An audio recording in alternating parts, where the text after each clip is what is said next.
Help me! Somebody help me! That was my HOA president screaming as she sprinted down Maplewood Drive at 7 a.m. with a swarm of Hornets locked onto her like guided missiles. Grown woman, designer heels, arms flailing, stung over and over as neighbors rushed outside in disbelief. Every sting was earned. 3 months earlier, Brenda Kowalski turned my front porch into her personal shopping mall. Over $3,000 in packages vanished into her white Escalade while she waved at my security camera like we were old friends. What she didn't know was that I'm an aerospace engineer. And the package she chose that morning wasn't ordinary. It was monitored, controlled, and designed to expose her in the most public way possible. The Hornets were only the beginning. By the time the police arrived, Brenda's HOA career and her freedom were both on a timer. What would you do if your HOA president was stealing your deliveries? Let me back up and tell you how this whole mess started. My name's Marcus River, and 6 months ago I thought moving to Willowbrook Estates in suburban Phoenix was the smartest decision I'd made since my divorce. Clean slate, quiet neighborhood, the kind of place where your biggest worry should be remembering to water your cactus garden. I'm an aerospace engineer, the kind of guy who designs guidance systems for things that need to hit their target with pinpoint accuracy. After 20 years of marriage fell apart, I figured a peaceful retirement community was exactly what I needed. Work remotely, order my specialized equipment online, and finally have some peace. The smell of chlorine from the community pool mixed with desert sage hit me every morning as I walked to my mailbox. It was perfect. Or so I thought. Then I met Brenda Kowalski. Picture a woman who treats HOA bylaws like they're the 10 Commandments and she's Moses. 52 years old, bleached blonde hair sprayed into a helmet that could survive a Category 5 hurricane. She drove a white Cadillac Escalade with a blessed license plate frame, which should have been my first red flag. Here's what I learned about Brenda later. She wasn't just a control freak, she was a power addict. Started with nitpicking violations, escalated to selective rule enforcement, and package theft was her ultimate power move. But here's what made Brenda truly dangerous. The package theft wasn't about money. It was about testing boundaries. Each successful theft proved she was untouchable. The woman who could steal thousands through fake invoices wanted to prove she could steal anything, right off your porch while you watched. It was the ultimate power display. Her husband Dave traveled for pharmaceutical sales 20-plus days a month. Their daughter was away at college. Empty nest syndrome plus unlimited authority equals a woman testing boundaries constantly, escalating when nobody pushes back. Brenda had been HOA president for 4 straight years. Know why? Because nobody else wanted the job. Most folks figured it was easier to let her handle the paperwork and stay out of her way. Big mistake. Our first interaction came 3 days after I moved in. I'm unpacking boxes when I hear the sharp click of heels on my front walkway. There's Brenda, clipboard in hand, fake smile plastered across her face like she's running for office. "Welcome to the neighborhood, Mr. River," she said, but her eyes were scanning my xeriscaped front yard like she was looking for code violations. "I'm Brenda Kowalski, HOA president. I see you've got some interesting landscaping choices here." Interesting. That's HOA speak for "I hate it but can't legally make you change it yet." "The previous owner designed it," I told her.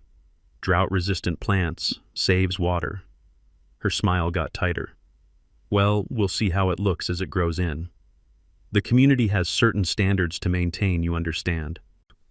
The texture of that cheap HOA newsletter she handed me was slightly damp from her sweaty palms. Even then, I could sense the control freak energy radiating off her like heat from asphalt. That night, I did what any good engineer does. I read the fine print. All 67 pages of CC&Rs, community covenants, and restrictions. My xeriscaping was completely compliant. In fact, the architectural committee had approved identical landscaping for 3 other homes just 6 months earlier. But Brenda didn't care about rules. She cared about power. The package thefts started small. A $47 replacement part for my 3D printer. I figured it was porch pirates. Happens everywhere these days, right? Then my $180 precision calipers disappeared. Then $220 worth of circuit boards for a consulting project. That's when I installed the Ring doorbell camera. Basic stuff, nothing fancy. Just wanted to see who was hitting my porch. The footage told an interesting story. Packages disappeared only on weekday mornings between 9 and 11 a.m. Only when Brenda's Escalade was parked in her driveway. Only when her husband Dave was out of town on his pharmaceutical sales trips. But here's the thing that really got my attention. She wasn't just grabbing packages and running. This woman was examining the shipping labels first, weighing them in her hands like she was shopping at the grocery store, picking and choosing what looked valuable enough to steal. The day I caught her red-handed changed everything. I'm working in my home office when I see her white Escalade pull up to my mailbox. Brenda gets out, walks straight to my porch, picks up a package containing $350's worth of microprocessors for a defense contract, and starts walking back to her car. I threw open my front door. "Excuse me, Brenda, that's my package." She froze like a deer in headlights, clutching my property against her chest. For about 3 seconds. Then that fake smile came back. "Oh, Marcus, I was just checking this for you. Sometimes packages get misdelivered, and as HOA president, I like to make sure everyone gets their items safely." The woman was standing next to my mailbox, which clearly displayed my house number, holding a package addressed to Marcus River at my exact address. But she doubled down on the lie. "I'll just take this to the office for safekeeping until you get home." That's when I realized this wasn't about packages. This was about power, control, and a woman who'd gotten so comfortable stealing from her neighbors that she thought she could lie her way out of anything. I held out my hand. "I'm home now. I'll take it." She handed it over, but I could see the calculation in her eyes. How dare this new resident question her authority? How dare he not play along with her obvious lies? 2 days later, I got my first violation notice. Non-conforming xeriscaping inconsistent with community aesthetic standards. $50 a day until corrected. Now the war was officially on. Brenda's first big mistake was thinking she could bully an engineer who had way too much time on his hands and serious trust issues from a messy divorce. Her violation notice cited CCNR Section 4.7 about landscaping promoting community aesthetic standards. So I did what any logical person would do. I read Section 4.7, then I read it again, then I cross-referenced it with the Architectural Committee minutes from the past 2 years. Know what I found? The exact same xeriscaping design had been approved for 3 other homes in 2023. Sarah Martinez on Cottonwood Lane, the Johnsons on Desert View Drive. Even Brenda's next-door neighbor had identical drought-resistant landscaping that she'd never said a word about. I spent the next week documenting everything. Printed photos of every similar yard in the neighborhood, pulled property records showing when landscaping was installed, found the original Architectural Committee approvals, even discovered that Arizona state law encourages xeriscaping for water conservation. The smell of toner and fresh paper filled my home office as I printed enough evidence to choke a horse. My coffee maker worked overtime during those 5 a.m. research sessions, the bitter aroma mixing with my growing determination to beat this woman at her own game. Then I learned something interesting about Arizona HOA law. Statute 33-1903 requires that violations be reasonable and enforced uniformly. Selective enforcement can void all fines and expose board members to personal liability for harassment. Here's the takeaway. If your HOA only enforces rules against people they don't like, they've just handed you a legal sledgehammer to demolish their entire case. Armed with this knowledge, I requested a hearing with the Architectural Committee, showed up with my stack of documentation, and laid it all out. Same plants, same design, same committee that had approved identical landscaping multiple times before. The committee chair, a nervous guy named Steve who clearly wanted to be anywhere else, looked through my evidence for about 30 seconds before clearing his throat. "Well, it appears there might have been some inconsistency in how this was handled. We'll need to withdraw the violation." Brenda's face went through more color changes than a mood ring, but she couldn't argue with her own committee's previous approvals. Victory, right? Wrong. 2 days later, I got a new violation notice. Non-conforming window treatments visible from street view. Apparently my standard white mini blinds, the same ones that came with the house and matched every other house in the neighborhood, were now a community aesthetic crisis. That's when I realized this wasn't about rules at all. This was personal. Brenda had decided I was a threat to her little kingdom, and she was going to use every petty regulation in the book to make my life miserable. But here's what she didn't know about engineers. We love solving problems. And Brenda Kowalski had just become my most interesting problem yet. I started attending HOA board meetings, brought printed copies of the actual CC&Rs and highlighted the relevant sections, asked uncomfortable questions about selective enforcement and legal liability, requested financial reports and meeting minutes that should have been public record anyway. The meetings were held in the community center, a beige box that smelled like industrial carpet and broken dreams. Usually it was just Brenda and 5 residents who'd been bullied into serving on the board. After I started showing up, attendance jumped to 15, then 20 people. Turns out I wasn't the only one with Brenda problems. Sarah Martinez whispered to me after one meeting that she'd had 3 packages disappear in the past month. The elderly Johnsons mentioned that their grandson's birthday gift never arrived, even though tracking showed it was delivered. But when I suggested we discuss package security at the next meeting, Brenda shut it down faster than a casino closing time. Individual delivery issues aren't appropriate for board discussion. Residents should contact their carriers directly. She was protecting her operation, and now I knew it was bigger than just my stuff. That weekend, I upgraded my security system. Not just the basic Ring doorbell, I installed a cellular backup camera with motion detection and cloud storage. No more convenient maintenance windows when footage mysteriously disappeared. And I started ordering decoy packages. Cheap stuff made to look expensive. If someone was shopping from my porch, I wanted to give them plenty of opportunities to make mistakes. The trap was set. Now I just had to wait for Brenda's greed to outweigh her caution. 3 weeks later, my patience paid off in the most spectacular way possible. I'm working from my home office when I get a motion alert on my phone. The timestamp reads 2:47 p.m. on a Tuesday, prime theft time when most people are at work and kids are still in school. I pull up the live feed and there's Brenda, bold as brass, examining a package on my front porch. She weighs it in her hands, tilts it to her ear like she's trying to guess what's inside. Then she looks around to make sure nobody's watching and walks straight to her Escalade. No pretense about checking for the correct address this time. No fake concern about community safety. Just pure, undiluted theft caught in high-definition video with perfect lighting. The package contains $600 worth of microprocessors for a Department of Defense subcontract. In Arizona, theft over $500 is a felony. Brenda had just upgraded from petty larceny to serious prison time. I saved the footage to 3 different cloud services, emailed copies to myself, and then did what any reasonable person would do. I filed a police report. Detective Maria Santos was a 20-year veteran with the kind of no-nonsense attitude that comes from dealing with suburban crime for too long. She watched my video footage twice, shook her head, and started filling out paperwork. HOA president, huh? We see this more than you'd think. Power goes to their heads. But here's where things got interesting. Arizona law defines theft by finding under statute 13-1802. If you find someone else's property and don't make reasonable efforts to return it, that's a misdemeanor. But if you sell that property, felony theft, automatic upgrade. Here's your takeaway. Most package thieves don't realize that selling stolen goods online leaves a digital paper trail that prosecutors love to follow. Detective Santos ran Brenda's name through local pawnshop databases and online marketplace algorithms. What she found made my engineer brain absolutely sing with satisfaction.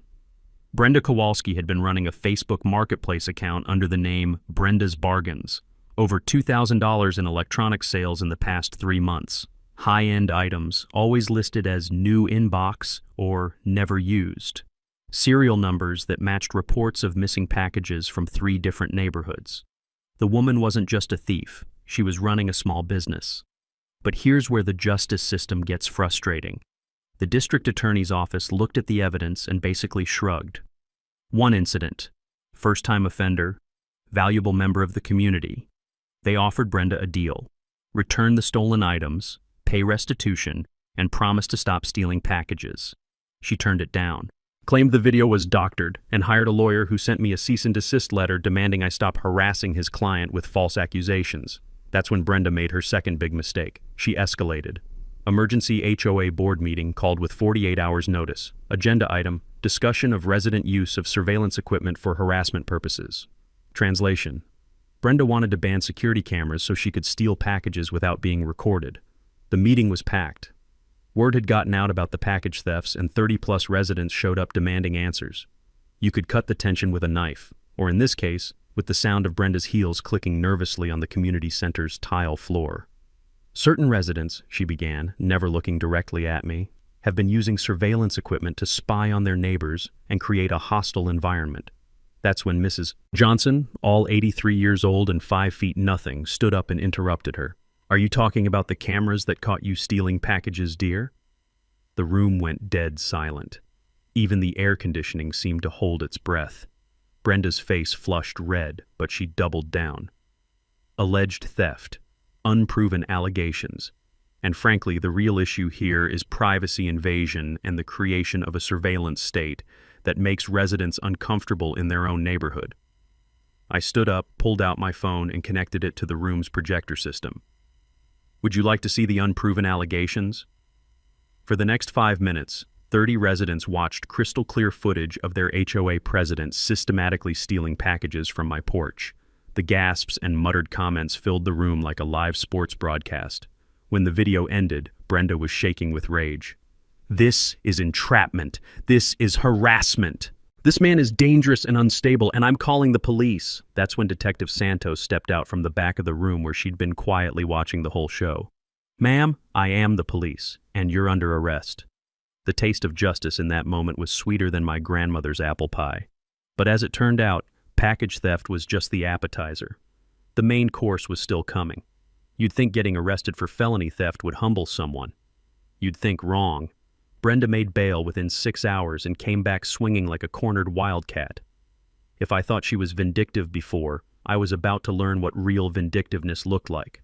First, she filed a complaint with the Arizona Corporation Commission claiming I was running an illegal business from my residential address.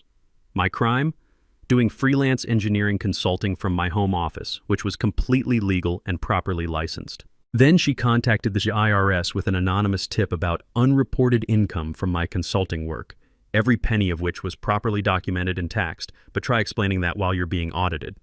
But her masterpiece was calling Adult Protective Services with concerns about dangerous chemicals and explosive materials being stored in a residential area near children and elderly residents.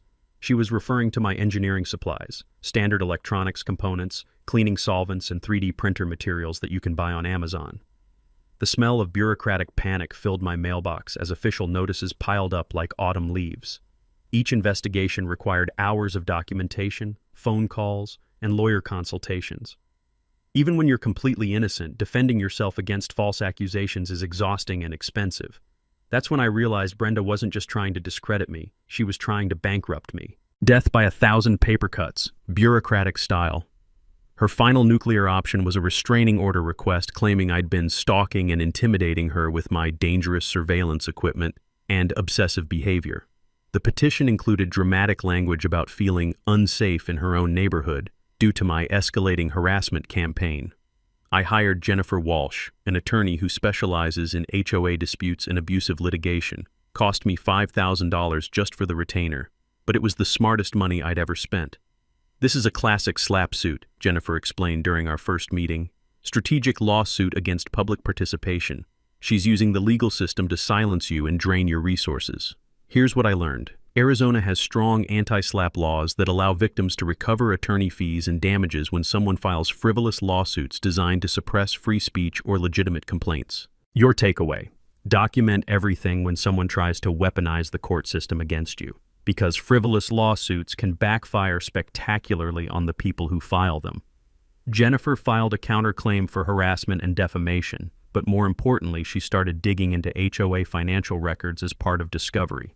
That's when we found the smoking gun that changed everything. Frank Rodriguez, a retired accountant who lived 3 houses down from me, had been quietly analyzing HOA financial statements for months. Turns out, engineers aren't the only people who love finding patterns in data. "Marcus," he said, spreading printouts across my kitchen table, "I think your package problem is just the tip of the iceberg." Frank had discovered $18,000 in unexplained expenses over the past 18 months. Payments to something called D&B Consulting for services like community wellness assessment, security evaluation, and landscape optimization consulting. Problem was, D&B Consulting didn't exist as a registered business entity in Arizona. The payments went to a business bank account registered to David and Brenda Kowalski. Brenda wasn't just stealing packages from porches. She'd been embezzling from the entire community for years. The paper trail was beautiful in its simplicity. Fake invoices for services that were never performed. Board meeting minutes that mentioned approving professional consultations, but never specified what those consultations involved. Financial reports that buried the payments in line items labeled miscellaneous maintenance and community improvement initiatives. We're talking about systematic fraud affecting 127 homeowners. Every family in Willowbrook Estates had been robbed, not just the ones missing packages. Frank's analysis showed that if you removed the fraudulent expenses, everyone's HOA dues could have been $30 per month lower for the past 2 years. Brenda had been stealing $540 annually from every household in the community. That's when I realized this wasn't about getting my packages back anymore. This was about protecting my neighbors from a predator who'd been systematically robbing them while hiding behind a clipboard and a fake smile. But confronting a package thief is one thing. Exposing systematic embezzlement that could send someone to federal prison, that's when things get dangerous. And Brenda was about to prove just how dangerous a cornered fraudster could be. Frank Rodriguez's forensic analysis hit my kitchen table like a financial earthquake, and suddenly everything made sense. $67,000. That's what Brenda had systematically stolen from our community over 3.5 years. Not just packages from porches, but money directly from every homeowner's pocket through fraudulent HOA expenses. The scheme was elegant in its simplicity. Create fake vendor companies using variations of her maiden name, B&D Services, Desert Consulting LLC, Kowalski Property Solutions. Submit invoices for work that sounded legitimate but was never actually performed. Have the invoices approved during sparsely attended board meetings where nobody asked too many questions. Look at this, Frank said, pointing to a spreadsheet that made my engineer brain light up with recognition. Emergency pool pump repair, $3,400, but the pool maintenance company has no record of any emergency repairs that month. Landscape assessment and redesign consultation, $2,800, but our landscaping contractor says they never heard of any assessment. Security system evaluation, $1,900. What security system? We don't even have one. The beautiful part, from a criminal's perspective, was that each individual expense seemed reasonable. A few thousand here, a few thousand there. Spread out over months, buried in quarterly financial reports that most residents never bothered to read. But here's where Brenda made her fatal mistake. Arizona HOA law requires the board president to personally certify the accuracy of all financial reports under penalty of perjury. CC&R Section 12.4 makes the president personally liable for any fraudulent expenses, with damages extending to personal assets, including their home. Your takeaway. When HOA board members sign financial certifications, they're putting their houses on the line, literally, if they're lying about where the money went. Brenda had signed 4 years' worth of certifications claiming all expenses were legitimate, necessary, and properly authorized for community benefit. Every signature was potential perjury. Every fake invoice was mail fraud. Every fraudulent payment was money laundering. We weren't just dealing with a package thief anymore. We were looking at federal crimes with serious prison time. Frank's analysis also explained something that had been bothering me. Why was Brenda so desperate to discredit me and shut down any investigation? Because she knew that anyone who looked closely at HOA finances would discover her embezzlement scheme. The package theft wasn't separate from the financial fraud. It was part of the same pattern of entitlement and theft that had been going on for years. She'd gotten so comfortable stealing from the community that grabbing packages probably felt like a harmless side business. But now she was trapped. If she resigned as HOA president to avoid scrutiny, someone else would inevitably discover the missing money during the transition. If she stayed and tried to cover it up, the investigation would eventually expose everything anyway. The smell of desperation was starting to replace her usual vanilla perfume whenever I saw her around the neighborhood. She'd stopped her daily power walks. Her husband Dave's business trips became longer and more frequent. The blessed license plate frame disappeared from her Escalade. That's when she made her final, desperate gambit, an offer I never saw coming. She approached me in the grocery store parking lot on a Wednesday evening, looking around nervously like she was meeting a drug dealer. "Marcus," she said, her voice shaking slightly, "I think we've both let this situation get out of hand. What if we could find a way to resolve things quietly?" I waited for her to continue. "I could make sure your packages never go missing again. I could drop all the violations and complaints. Maybe even cover your legal expenses from this whole misunderstanding." She paused, then played her trump card. $5,000, cash. We call everything even and move forward as good neighbors. $5,000 to walk away and let her continue stealing from 126 other families. That's when I realized this wasn't about money or packages anymore. This was about whether Brenda Kowalski would face consequences for years of theft and fraud, or whether she'd buy her way out of accountability and continue victimizing our community. I looked her in the eye and said the words that sealed her fate. I'll see you at the community meeting next week. When I refused her settlement, I saw something change in her eyes. Not anger, panic. She realized negotiation had failed, and her only options left were destruction of evidence or flight. That's when a cornered criminal becomes most dangerous. Over the next 48 hours, Brenda would escalate to levels I never imagined possible. Property damage, character assassination, and witness intimidation, all desperate attempts to avoid the accountability that was closing in around her like a net. The war was about to go nuclear. My kitchen table looked like a war room by Thursday morning. Financial spreadsheets covered every inch of surface space, highlighted in colors that would make a rainbow jealous. Legal documents stacked 3 inches high. Engineering schematics for what would become the most satisfying package trap in suburban history. But the centerpiece was my laptop screen, displaying the design specs for Operation Hornet Justice. See, when you're an aerospace engineer who specializes in guidance systems, you don't just get mad, you get methodical. And methodical was exactly what this situation required. Jennifer Walsh, my attorney, had mapped out our legal strategy like a military campaign. Criminal referral to the state attorney general for the embezzlement charges, civil lawsuit for restitution and damages, and the coup de grace, irrefutable evidence of package theft that would make any jury convict her in about 30 seconds. The financial fraud is solid, Jennifer said during our strategy session. But package theft caught on camera? That's what will make this case absolutely bulletproof. Frank Rodriguez had been working overtime on the forensic accounting. His final analysis showed $67,000 in fraudulent transactions over 42 months, fake invoices, phantom vendors, and imaginary services that existed only in Brenda's imagination and our bank statements. But I needed something more dramatic than spreadsheets to wake up the community, something that would force everyone to pay attention and take action. That's where my engineering background came in handy. The package would look completely ordinary from the outside. Amazon packaging, realistic shipping labels, convincing weight and dimensions. Inside, a custom-designed evidence collection system that would make CSI jealous.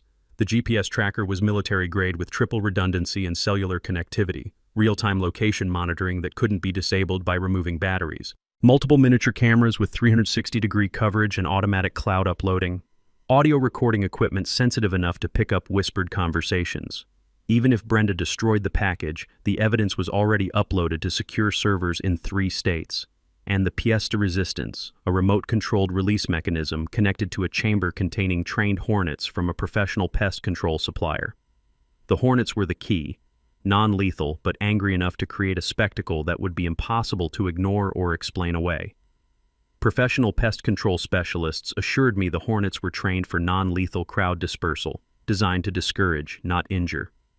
Medical team was on standby, and all safety protocols followed to ensure this remained evidence gathering, not assault.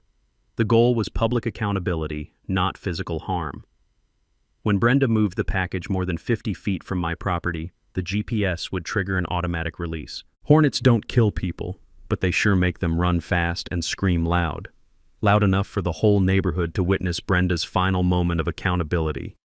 Sarah Martinez became my communication coordinator, managing the neighborhood WhatsApp group with the discretion of a CIA operative.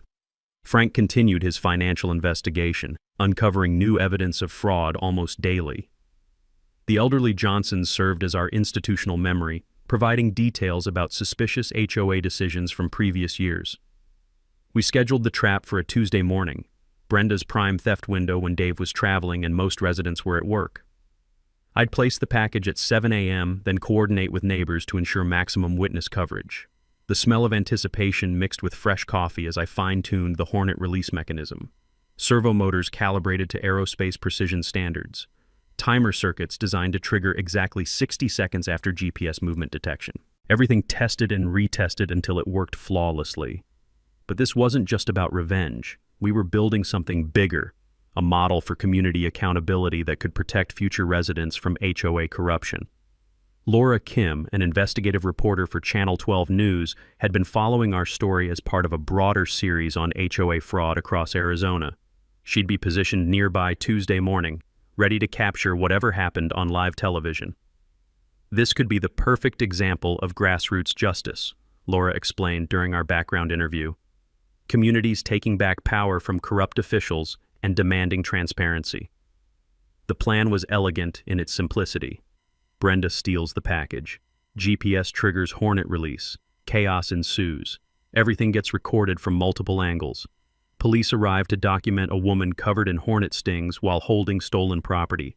Game over. Monday night, I did final equipment checks while neighbors took their positions. Sarah at her front window with a smartphone camera. Frank recording from his driveway with professional video equipment. The Johnsons positioned for the perfect angle to capture Brenda's reaction. Even the Hornets seemed ready for their starring role. Professional pest control specialists had assured me they were trained for non-lethal crowd dispersal, angry enough to chase someone, docile enough to avoid serious injury. As I placed the package on my front porch at exactly 7:03 a.m. Tuesday morning, I felt the same calm focus I experienced when launching missile guidance systems. Every component tested, every variable accounted for, every possible outcome planned for. The package sat there looking perfectly innocent. Amazon Prime label, convincing weight, expensive electronics marking that would trigger Brenda's greed.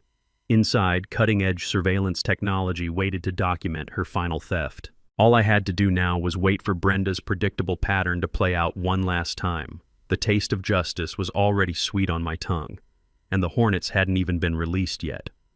While I was engineering the perfect trap, Brenda was escalating her harassment campaign to levels that would make a military dictator proud.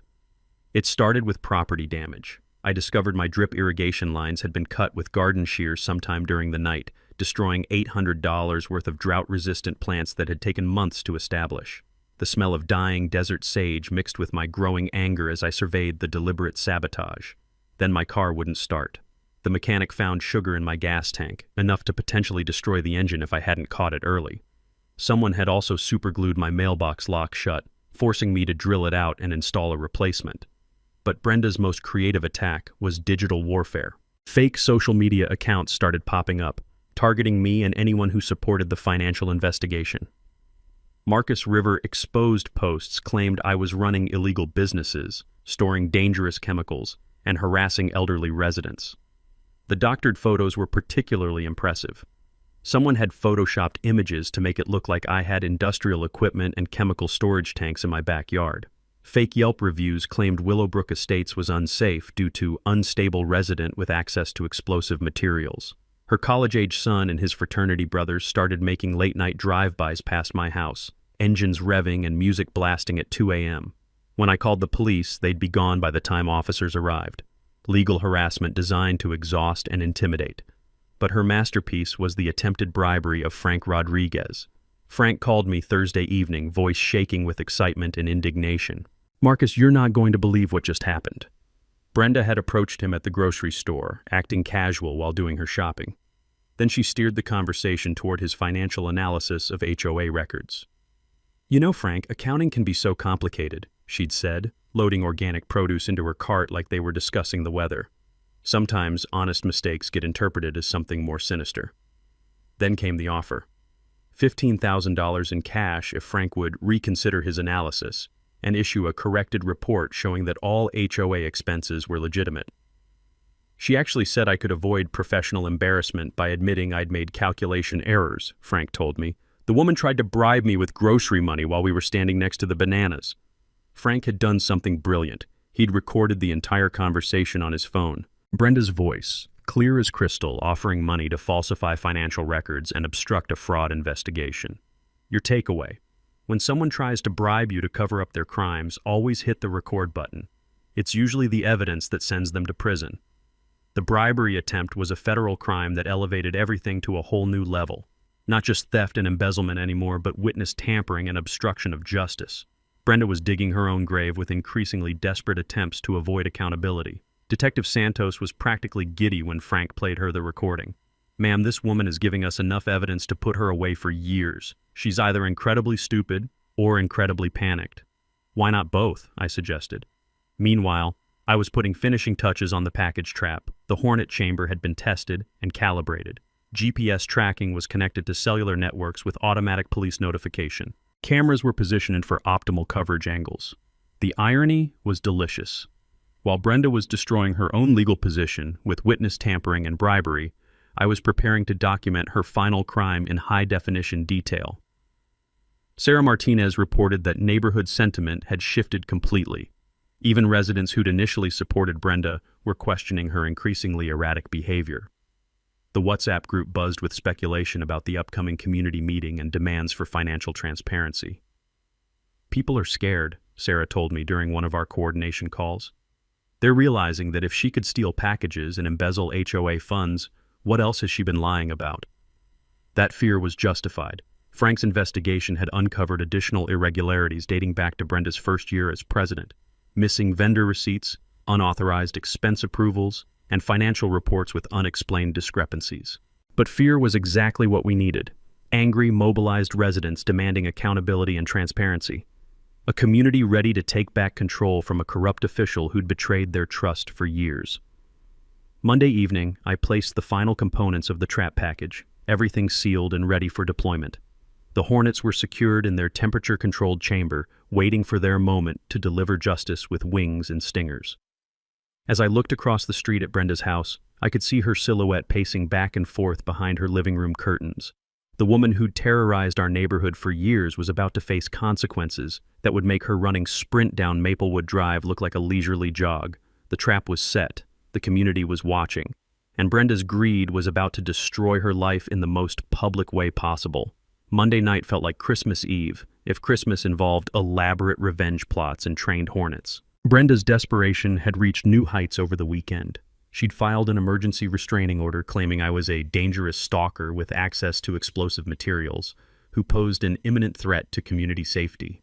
The petition included dramatic testimony about feeling terrorized in her own neighborhood by my escalating harassment campaign. The woman actually claimed I'd been conducting surveillance with military-grade equipment and making threatening gestures during neighborhood encounters. Pure fiction, but effective enough to get a temporary order while we waited for a hearing. Her lawyer, Dave's golf buddy who specialized in personal injury cases, had clearly been coaching her on victim language. The restraining order petition read like a Hollywood thriller.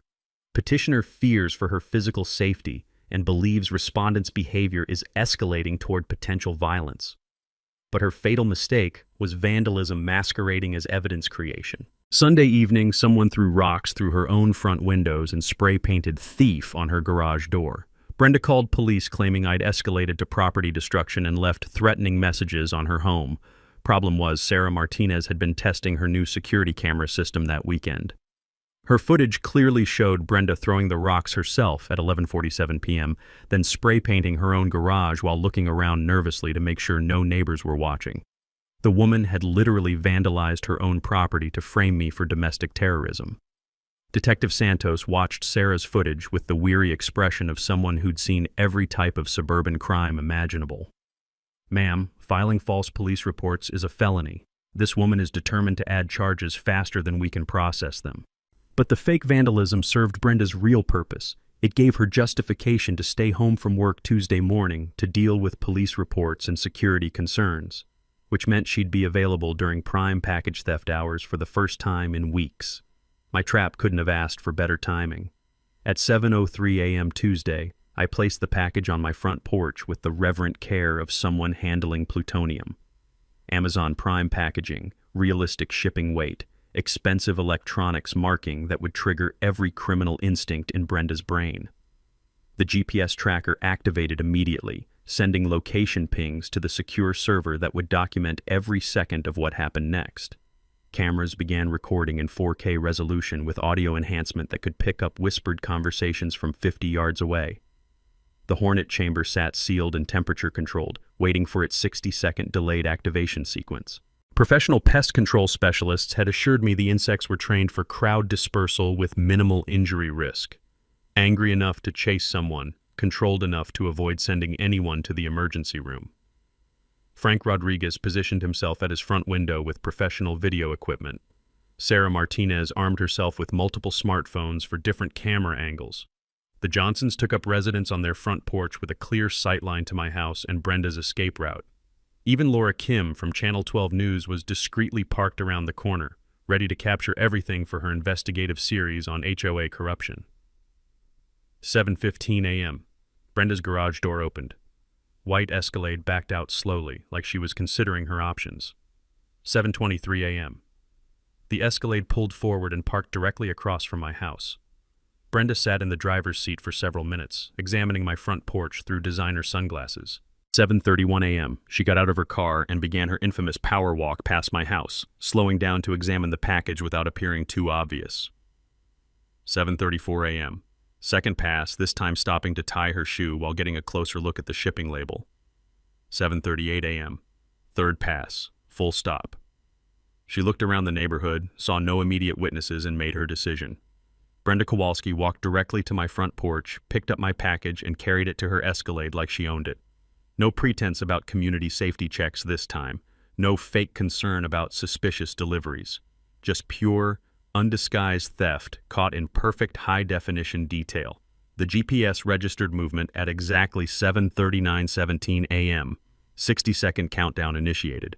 As Brenda placed my stolen package in her passenger seat and closed the car door, I felt the same calm satisfaction I experienced when missile guidance systems achieved target lock. She had no idea that in 53 seconds her quiet Tuesday morning was about to become the most public humiliation of her entire life. The Hornets were locked and loaded. Justice was about to take flight. At exactly 7:40:17 a.m., Brenda Kowalski discovered what happens when you steal from an aerospace engineer who spent 3 months planning your downfall. The Hornet release mechanism triggered with the precision of Swiss clockwork. A soft mechanical whir from inside the package, followed by an angry buzzing sound that filled Brenda's Escalade like a miniature air raid siren.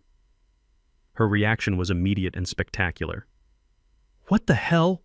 Oh God, what are those?"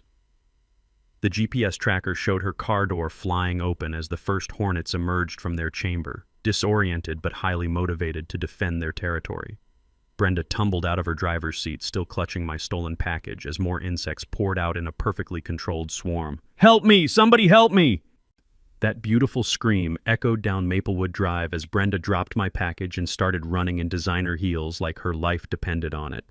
The Hornets, following their training for crowd dispersal, locked onto her movement and pursued her down the street in formation that would make an air show pilot proud.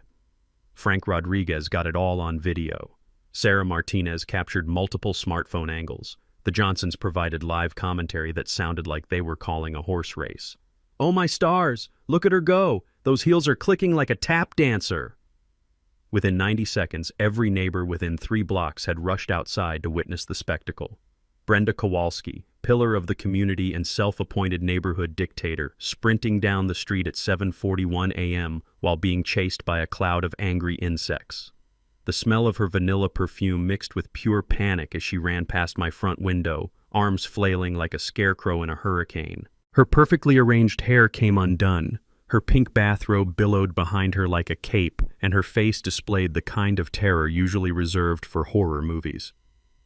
Detective Santos arrived within 4 minutes, exactly as programmed by the automatic police notification system. She found Brenda cowering behind the Martinez's mailbox, swatting at the remaining Hornets while hyperventilating about assault with dangerous insects and elaborate criminal conspiracy. "Ma'am," Detective Santos said calmly, "we need you to come with us for questioning regarding theft of mail matter, embezzlement, and witness tampering. You have the right to remain silent." Laura Kim's news van pulled up just as Brenda was placed in the patrol car. Live television coverage of an HOA president being detained while covered in hornet stings and surrounded by stolen evidence. It was everything she'd hoped for and more. Formal charges were filed the next morning after a complete evidence review, but the investigation that started with Hornets had already documented years of systematic fraud. But the real climax came that evening at the emergency community meeting. The community center was packed beyond capacity with 127 residents, every single homeowner in Willowbrook Estates. Police officers flanked the entrance. News cameras lined the back wall. The air tasted like collective anger and demand for accountability. Frank Rodriguez presented his complete financial analysis using the room's projector system. $67,000 in systematically stolen funds over 4 years. Fake vendors, phantom services, and fraudulent invoices that had robbed every family in the neighborhood. Then I played the synchronized video footage from that morning's package theft. Multiple camera angles showing Brenda's theft, the GPS activation, Hornet release, and her panicked sprint down the street. The room erupted in gasps, nervous laughter, and scattered applause. When the videos ended, I stood to address my neighbors, the same people who'd watched Brenda terrorize our community for years. 3 months ago, I thought this was about stolen packages, I said, looking around the room at faces I'd come to know and respect. But it was never about packages. It was about power, control, and a woman who thought she could steal from all of us because we were too afraid or too busy to fight back. I paused, letting that sink in. Brenda Kowalski called me dangerous and unstable. She tried to destroy my reputation and divide our community with lies and harassment. But here's what she never understood. This neighborhood is stronger than her greed. You built your own trap, Brenda. I just documented it. The standing ovation lasted 3 minutes. Unanimous vote to remove Brenda from all HOA positions and pursue maximum civil damages. Emergency board election scheduled with candidates who'd pledged complete financial transparency, as Detective Santos announced that formal charges would include embezzlement, mail theft, witness tampering, and filing false police reports. She looked back at the packed room of residents who'd taken back their neighborhood. This, she said, loud enough for everyone to hear, is what accountability looks like, and sometimes it comes with wings. 6 months later, I'm standing in the same community center where Brenda's reign of terror finally ended, watching the second annual Willowbrook Unity Festival unfold around me. The criminal justice system worked exactly as designed. Brenda pleaded guilty to multiple felonies to avoid trial: embezzlement, mail theft, witness tampering, and filing false police reports. 24 months in state prison plus full restitution of $67,000.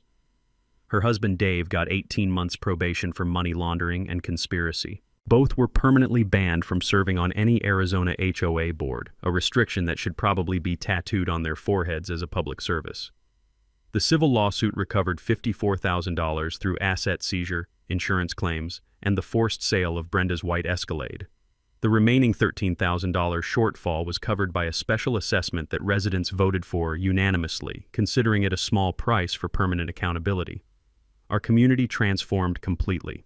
Monthly HOA meetings now average 40-plus attendees focused on positive neighborhood improvements instead of avoiding conflict. We implemented quarterly financial reports with independent audits, open bidding for all contractor services, and rotating board leadership that prevents any one person from accumulating too much power. Frank Rodriguez became our volunteer financial oversight coordinator, teaching other residents how to read budgets and spot red flags before they become major problems. Sarah Martinez won election to the reformed HOA board, focusing on family-friendly programming and transparent communication. The elderly Johnsons became our community historians, documenting our transition from dictatorship to democracy as an example for other neighborhoods facing similar problems. But the real transformation was personal. I'd moved to Willowbrook Estates, hoping for quiet anonymity after my divorce. Instead, I found purpose, community, and friendships that will last the rest of my life. My engineering background, which Brenda had tried to weaponize against me, became the foundation for solving our collective problem. Sometimes, the skills that make you different are exactly what your community needs most. The Hornet trap became internet legend, spawning countless memes and inspiring similar accountability efforts across the country. Justice with Wings entered the suburban vocabulary as shorthand for creative problem-solving and standing up to bullies. Laura Kim's investigative series won a state journalism award and led to documentary coverage of HOA corruption nationwide. Our story became a case study in business schools about organizational fraud and whistleblower protection. More importantly, our success influenced Arizona legislation requiring independent audits for large HOA communities and stronger oversight of board financial decisions. The Attorney General established a task force specifically to investigate HOA fraud, using our case as a training model. The recovered funds helped launch 3 community initiatives that continue benefiting residents today. The Willowbrook Integrity Scholarship provides college funding for students pursuing careers in public service, accounting, or engineering, fields requiring ethical decision-making and technical expertise. Our desert conservation project replaced water-intensive common area landscaping with drought-resistant native plants, creating a demonstration site that attracts visitors from across the Southwest. The annual Unity Festival celebrates neighborhood resilience while showcasing local businesses and community organizations. Standing here watching children play while adults discuss local issues with mutual respect and genuine collaboration, I'm reminded that the best revenge isn't getting even. It's making sure the problem never happens again. We didn't just catch a thief or expose a fraudster. We built a community that can't be stolen from, intimidated, or divided by people who mistake authority for power. The taste of justice turned out to be sweeter when shared with neighbors who'd become friends, and problems that seemed impossible alone became opportunities for collective action. Sometimes karma does come slowly, but when it arrives with precision engineering and community support, it's worth the wait. If you're dealing with HOA nightmares, neighborhood bullies, or any abuse of power in your community, remember this: documentation beats confrontation, neighbors beat dictators, and sometimes the most satisfying justice is the kind that brings people together instead of tearing them apart. Drop your worst HOA horror story in the comments below. Let's build a movement for accountability, one neighborhood at a time. And if you enjoyed watching Brenda get her comeuppance, hit that subscribe button and notification bell. Next week, my property manager was embezzling rent money until I exposed his fake maintenance scam. Trust me, you won't want to miss how deep that rabbit hole goes. Sometimes the best trap isn't one you set for someone else. It's the one they build for themselves with their own greed and lies. I just provided the documentation. Justice provided the wings. Thanks for hanging out with us on HOA Stories, where the HOA Karens meet their match. If this story had you cheering or cringing, go ahead and like the video, drop a comment with your reaction, and hit subscribe so you're ready for the next wild HOA tale.